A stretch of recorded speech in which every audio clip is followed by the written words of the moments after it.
Yeah, Matt, so we've got at least a dozen members of Boris Johnson's own Conservative Party who've publicly said they would back legislation that could be introduced today to try and essentially block a no-deal Brexit. That's the UK leaving the European Union without an overarching withdrawal agreement. Now, the discipline team inside the Conservative Party, they're known as the Whip's office, they issued a statement saying yesterday that those Conservative MPs that did vote against the government could face the possibility they'd be kicked out of the party caucus in Parliament and could be deselected by the party were there to be another election.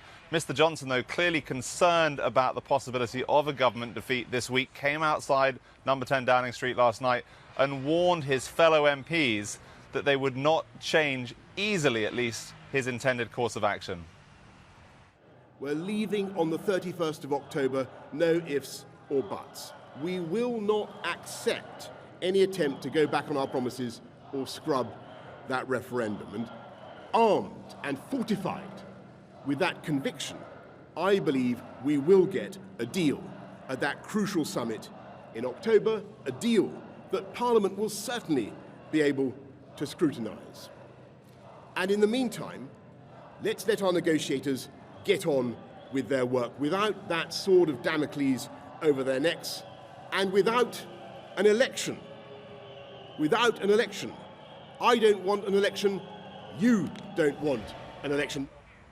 And yet, just moments after he finished speaking, Matt, there were members of Boris Johnson's team in Downing Street telling journalists that if there were to be an election, they had a date in mind, it would be October the 14th.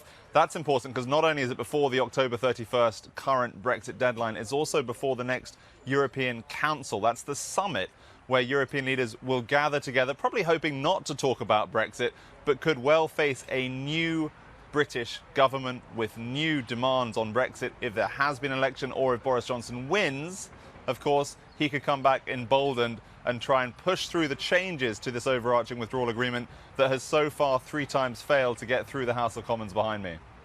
Yeah, absolutely. Of course, reports as well that election could be called as early as tomorrow if that no-deal legislation manages to pass Parliament later on today. In the event of an election, what do the polls look like? Would Boris Johnson succeed in securing another term for the Tories?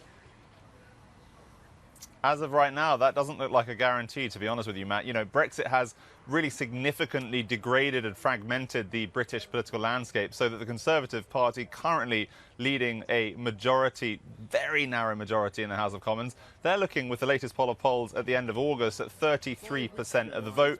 A lot of their support has been eaten up by the Brexit Party, a one-issue party led by a well-known individual here in the UK, Nigel Farage. And yet, on the other side of the political spectrum, you've got the Labour Party, the main opposition party.